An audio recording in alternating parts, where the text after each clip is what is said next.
Hey everybody, Tony here, and welcome back to my Soulcalibur series review. If you haven't seen part 1 yet, please feel free to do so right now, but if you just wanna skip part 1 and go directly to part 2, then welcome to part 2. In part 1, I took a look at the game Soul Blade, also known as Soul Edge, on the arcades and PlayStation, and gave it a 9.5 out of 10 because the difficulty being a little bit unbalanced, and because the frame rate would hitch up at times, but still it's an awesome game. For part 2, I will be looking at the very first Soulcalibur game that was released on the PlayStation 2, Nintendo GameCube, and Xbox. Now before I get started here, like I mentioned in the beginning of my part 1 of my series review, I will not be looking at the original Soulcalibur because I don't own a Dreamcast, and it was released on the Xbox Live Marketplace and stuff, console-wise, and I don't own a 360 anymore, and it wasn't on the PS3, so chances are I will not be reviewing it and playing it. I mean, I did play it at my cousin's house, and it's a great game, but it's just, I will not be looking at it because I don't own those consoles.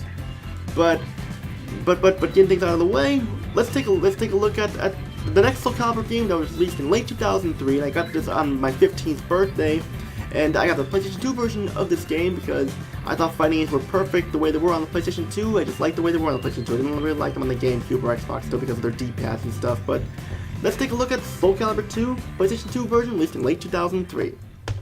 Now, I remember, like I said, I got this for my 15th birthday, and I played the demo of Soulcalibur II on the GameCube in Target and stuff, and Circuit City at the time. Circuit City was still a Circuit City store near me in 2003, and what people have to understand is that when there was a Namco game that came out, like if it was a Ridge Racer game or a Time Crisis game or a Tekken game or a Soulcalibur game, chances are I had to get it because me being a huge fan, Namco was my favorite video game company back then. Chances are I knew I was going to get it and enjoy it. And for Soulcalibur 2, I did enjoy it. It's an awesome game, and it's definitely one of the best fighting games on the PlayStation 2.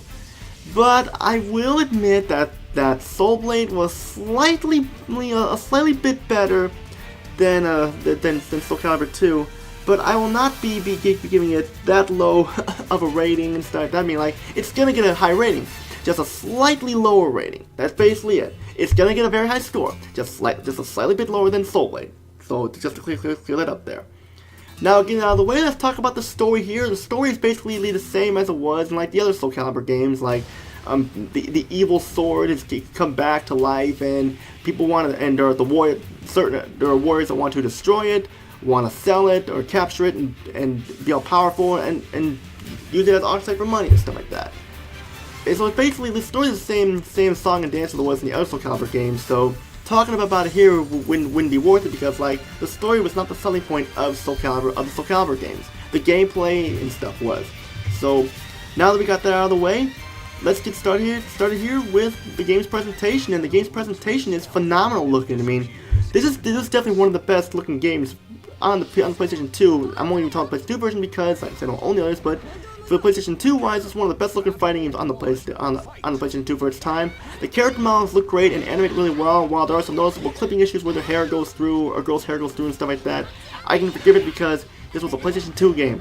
And the backgrounds look really nice and stuff, and the frame rate is a little bit better than it was in Soul Blade. A little bit better, but there is still some slowdown here and there, so I will be taking some points off of that, so just saying. And the opening cutscene looks fantastic. It's one of the best looking cutscenes ever in a video game, and still looks fantastic to this day, and the in-game game cutscenes look great as well, so I mean, this is a great looking game here, and Namco did a great job with it. For sound is awesome. I will admit that like the music is not as memorable as it was in like Soul Blade and stuff like that, but the music still gets the job done. It's got like this atmospheric like settings for like temples and stuff like that, and like huts and villages and such. It all works well. It just, for me, it's just not as memorable and stuff. For voice acting, we gotta talk about the voice acting here. I'm playing the game with the Japanese voice acting because the English voice acting is terrible. I mean, it's like they weren't even trying. The English voice acting does not fit for this game at all. It hasn't fit ever since. Actually, it never fit, actually, I mean, like when it was in Soul Blade, but Soulcalibur was all in Japanese, so you didn't have to worry about bad English voice acting. But here, definitely turn on the Japanese voice acting. The Japanese voice acting is more well worth it and much better, and definitely gives the characters personalities and stuff. 姉さん、何してるの？こんなとこで。私気づいたの。これは私の問題よ。姉さん。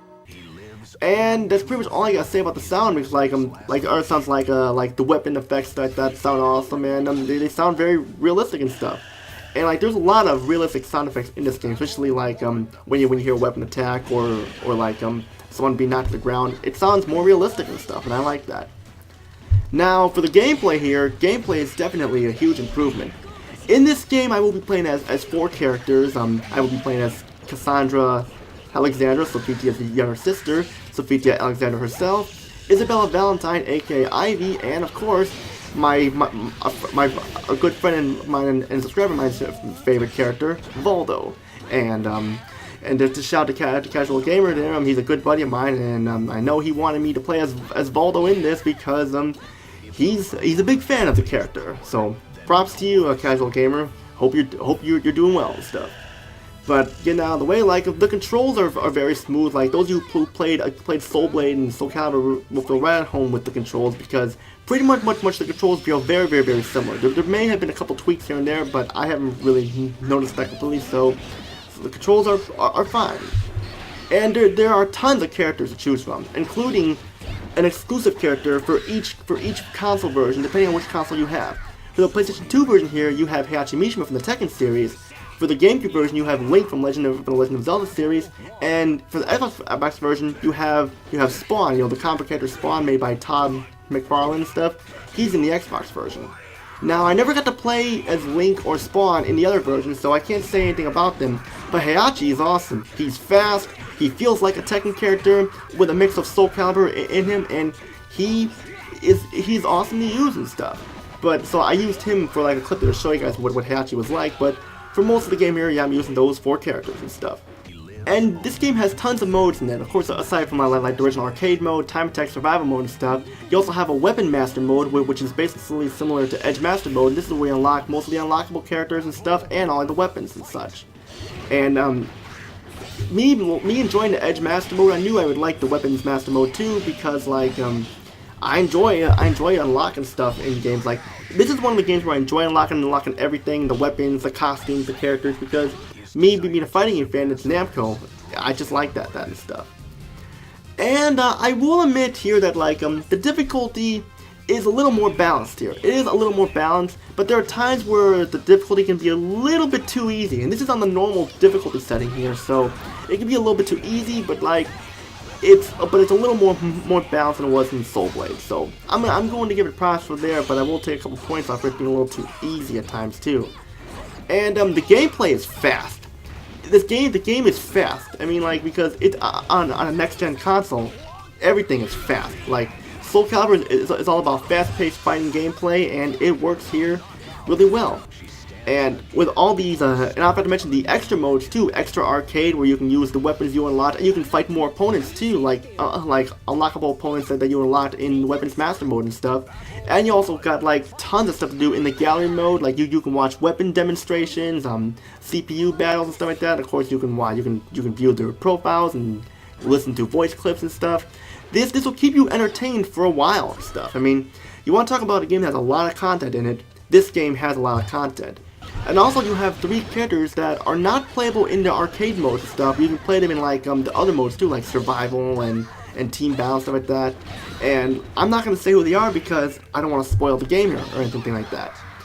And that's pretty much all there is to say about it. And it's like Soulcalibur 2 is an improvement in certain ways, but there are things where Soul Blade did a little bit better and stuff like that. So just saying, because like but that's just me talking here.